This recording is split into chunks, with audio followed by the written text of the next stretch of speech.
देश के उपराष्ट्रपति पद के लिए आज चुनाव होना है। प्रदेश के जगदीप धनखड़ को एनडीए ने अपना प्रत्याशी बनाया है।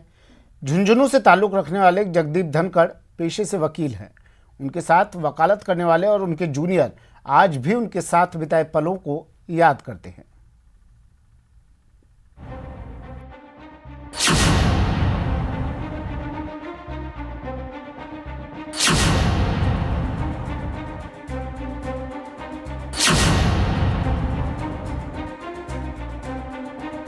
वकालत में उनका बड़ा लंबा बदलाव था। जब तक वो राजनीति में आए उससे पहले जयपुर में जब वो थे, मैंने जो उनका व्यक्तित्व देखा, एक बहुत कैरिस्मेटिक पर्सनैलिटी है और बहुत शांत स्वभाव के और अत्यंत व्यवहार कुशल। इतने व्यवहार कुशल कि किसी को ये महसूस भी नहीं होता कि वो इतनी बड़ी शख्सियत है। ये परिचय उस शख्सियत का जिसका उपराष्ट्रपति बनना लगभग तय माना जा रहा है। जी हां, आंकड़ों के लिहाज से देखें तो जगदीप धनखड़ के लिए यह चुनाव बेहद आसान दिखाई दे रहा है और उनकी जीत सुनिश्चित लग रही है। साल 1951 में झुंझुनू के किठाना गांव में जन्मे जगदीप धनखड़ राजनीति से पहले वकालत में अपनी धाक जमा चुके हैं। 1977 में वकालत में एनरोल हुए। 1987 में हाई कोर्ट बार के अध्यक्ष बने। 1990 में सीनियर अधिवक्ता डेजिग्नेट हुए। बार काउंसिल ऑफ राजस्थान के सदस्य निर्वाचित हुए। धनखड़ के कई जूनियर अधिवक्ता आज बड़े पदों पर हैं। जगदीप धनखड़ के एक और जूनियर और रिश्ते में जगदीप धनखड़ के साले प्रवीण बलवदा आज भी उसी चैम्बर से अपनी वकालत करते हैं जहां राजनीति में जाने से पहले जगदीप धनखड़ वकालत किया करते थे। इनके चैम्बर में आज भी लॉ की वे किताबें मौजूद हैं जिन्हें पढ़कर जगदीप धनखड़ ने वकालत की दुनिया में अपना डंका बजाया। राजस्थान में आज तक उनसे बड़ा वकील, उनसे ज्यादा काम वाला वकील कोई नहीं हुआ। उनका ऑफिस इतना बड़ा था कि 30 से 35 वकील उनके साथ सदा काम करते थे और उनमें से कुछ तो अब उच्च न्यायालय के, मतलब हाई कोर्ट के मुख्य न्यायाधीश बन के भी रिटायर हुए हैं। 16 जुलाई की शाम जब बीजेपी के राष्ट्रीय अध्यक्ष जेपी नड्डा ने धनखड़ के नाम का ऐलान किया तो प्रदेश के वकीलों में खुशी की लहर दौड़ गई। जिस बार के कभी जगदीप धनखड़ अध्यक्ष थे, उसी बार में महासचिव रहे अधिवक्ता प्रहलाद शर्मा कहते हैं कि जगदीप धनखड़ की वकालत के किस्से आज भी हाई कोर्ट में बड़े चाव से सुनाए जाते हैं। धनखड़ साहब का हमारे राजस्थान उच्च न्यायालय के सभी बार एसोसिएशन के सदस्यों के प्रति हमेशा सहृदयता रही है। जब भी कोई हमारे राजस्थान उच्च न्यायालय के अधिवक्ता, जैसे वेस्ट बंगाल में वो गवर्नर थे, तो वहाँ कोई भी बात होती थी उनसे बात करते थे। डायरेक्ट फोन उठाते हैं हर वकील का।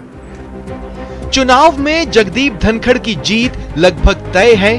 वे उपराष्ट्रपति बनते हैं तो वे राजस्थान के ऐसे दूसरे शख्स होंगे जो इस पद पर काबिज होंगे। इससे पहले राजस्थान के ही भैरव सिंह शेखावत उपराष्ट्रपति रह चुके हैं। न्यूज़ 18 राजस्थान के लिए जयपुर से सचिन कुमार की रिपोर्ट।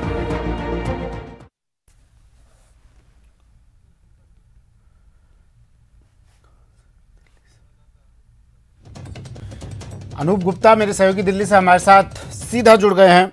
देश को नया उपराष्ट्रपति आज मिलने जा रहा है। अनूप, प्रक्रिया शुरू होगी, 3 घंटे से कम का वक्त रह चुका है वोटिंग का, तैयारियां क्या? बिल्कुल, देखिए, लोकसभा सचिवालय में पूरी तैयारी कर ली गई है। सुबह 10 बजे से वोटिंग की प्रक्रिया शुरू होगी जो 5 बजे तक चलेगी। और देखिए, ये बहुत ज्यादा कॉम्प्लिकेटेड प्रोसेस नहीं होता है। इसमें लोकसभा और राज्यसभा के सांसद सीधे मतदान करते हैं, तो ऐसे में बहुत समय वक्त जो है वो नहीं होता है जिस तरह से राष्ट्रपति चुनाव में, चूंकि उनकी जो प्रोसेस है वो बहुत कॉम्प्लिकेटेड थी। लेकिन इसमें राज्यसभा लोकसभा सांसद वोट डालेंगे और आपको बता दूं कि शाम 5 बजे जब वोटिंग की प्रक्रिया खत्म हो जाएगी और उसके बाद ही मतगणना की प्रक्रिया शुरू हो जाएगी। और कहा जा रहा है कि केवल 1 से 2 घंटे के बीच में ही चुनाव परिणाम आ जाएंगे। लेकिन आपको बता दूं कि अगर संख्या बल पर अगर हम ध्यान दें तो एनडीए के उम्मीदवार जगदीप धनखड़ चुनाव को बहुत आसानी से जीत जाएंगे, क्योंकि लोकसभा में भी बीजेपी को बहुमत है और 303 सीटें हैं बीजेपी के पास। उसी तरीके से राज्यसभा में 91 जो है बीजेपी के वोट है।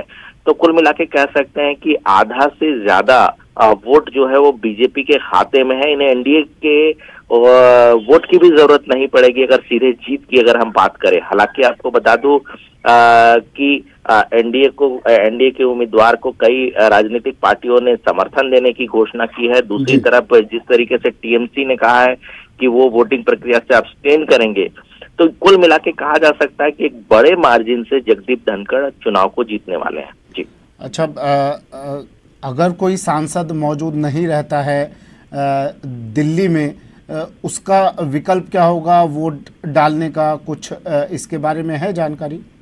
नहीं, बिल्कुल नहीं। देखिए, इस पे ये बैलेट से इसकी वोटिंग की जाती है और सभी को संसद भवन में ही मौजूद होना होगा और लोकसभा सचिवालय में ही इनकी जो है वोटिंग पूरी की जाएगी। इसके लिए कोई अल्टरनेटिव अरेंजमेंट नहीं किया गया है, क्योंकि देखिए, राष्ट्रपति के चुनाव में तमाम चीजें थी। उस वक्त में विधानसभा के भी सदस्य वोट डाल रहे थे, तो बहुत सारे अरेंजमेंट किए गए थे। हालांकि इसमें चूंकि राज्यसभा और लोकसभा के सदस्य ही वोट डालते हैं, तो ऐसे में सारा अरेंजमेंट जो है वो लोकसभा सचिवालय में किया गया है।